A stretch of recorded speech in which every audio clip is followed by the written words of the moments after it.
So what is definition of done? DOD in Agile. Why is it needed? And who defines it? Whether it's the Scrum Master, whether it's the product owner, or whether it's the team. When should it be defined? At the start of the sprint or whether at the end of the sprint? Who owns the definition of done? And who is responsible for its adherence? How lengthy should a definition of done be? Do we need to finalize the definition of done right at the start of the first sprint? Do we need to have a definition of done at the product level, at the story level, or whether at the sprint level?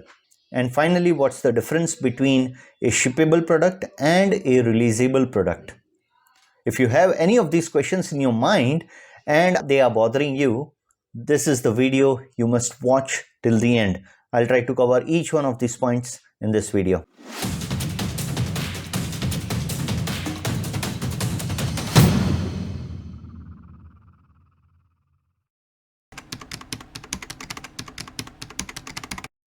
It all starts with a common vocabulary. If people aren't speaking the same language, there's ample of room for confusion, frustration, and mixed signals. To avoid this scenario, product teams should take the time to work with their engineering and testing counterparts to agree on what qualifies as done in different scenarios. If you ask me what is the definition of done in a layman's term, I would ask you, what does it take for a rocket to launch? What does it take for a doctor to say the surgery is a success? What does it take for the development team to put the product into production? In short, definition of done is a shared understanding within the Scrum team on what it takes to make the product releasable. Please note, I said Scrum team and not the development team. Scrum team includes the product owner, the Scrum Master, and the development team. The definition of done is an agreed upon set of items that must be completed before a project or a user story can be considered as complete. While the particulars vary from organization to organization, a typical definition of done consists of a checklist which are containing items such as code is peer reviewed, code is checked in, code is deployed to the test environment, code is documented, unit test is completed more than 85%.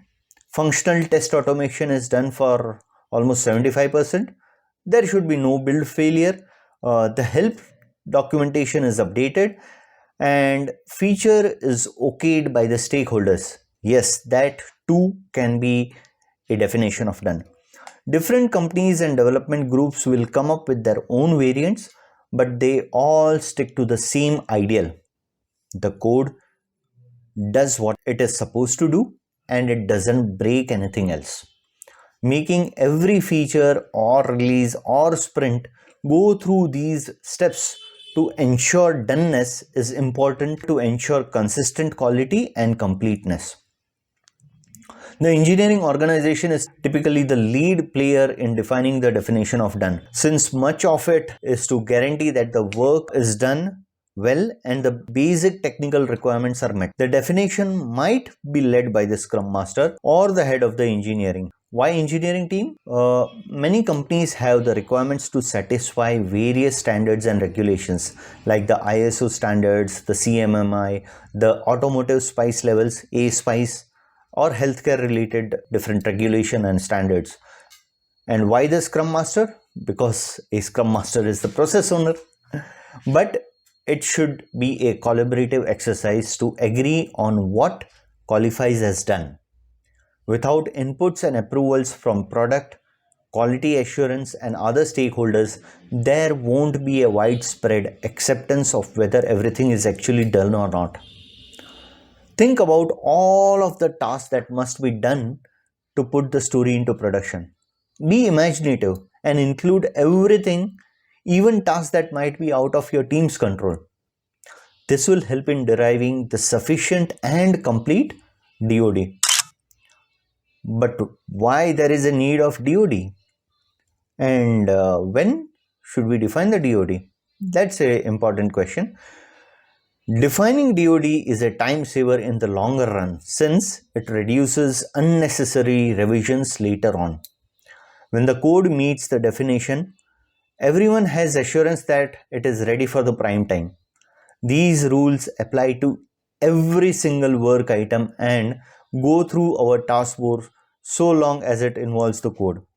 Whether it's a large user story with multiple dependencies or a tiny bug whose fix is provided, the person doing the work is expected to run through all these checklists. Leaving whether something is done open to interpretation can cause conflicts, misunderstandings, and leads to negative user experiences and probably even revenue impacts. So it is good to settle down on a definition of done list even before the sprint begins. You may think, why not define the definition of done at the story level for each different story? An additional benefit of not giving every story its own measure of being done is also a big time saver and lets the people focus on innovation and execution versus the definition of done for each story. So investing a little of time in creating a baseline understanding of what done means to everyone is a worthy endeavor. With the ambiguity removed, everyone can concentrate on their core responsibilities instead of arguing later on in the process about the fitness for the release.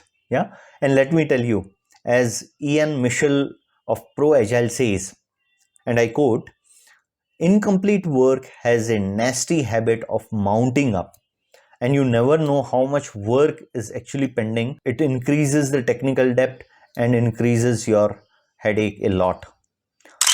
Yeah, so if that is clear, let's discuss who owns the definition of done.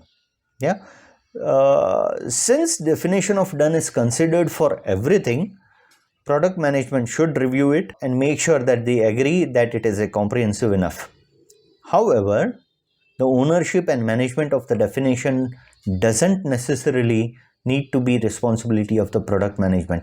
And we also saw that the engineering team needs to provide inputs, and even the scrum master is also the process owner.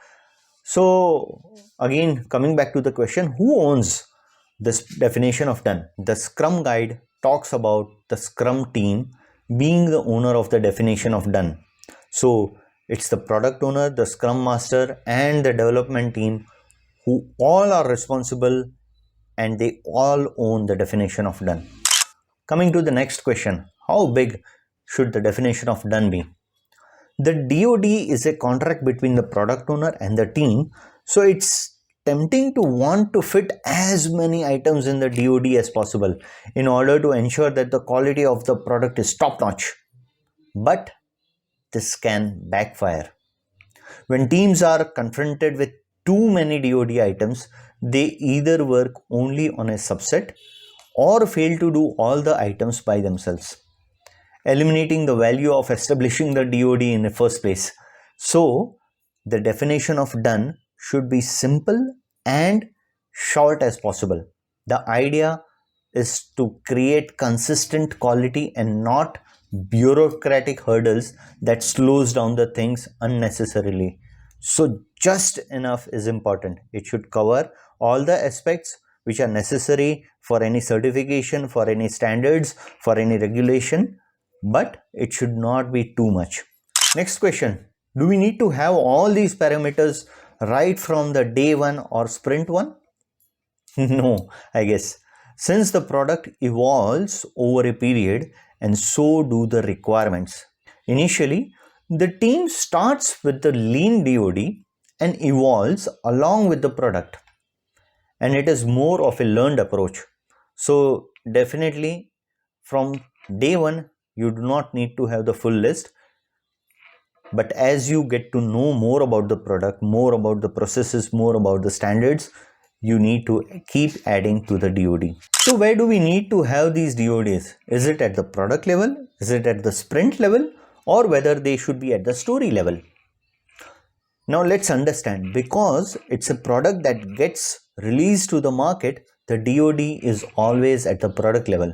Meanwhile, since we are working on the sprints, every sprint must create a releasable increment of the product. And this means that the DOD needs to be met every sprint to make the product releasable.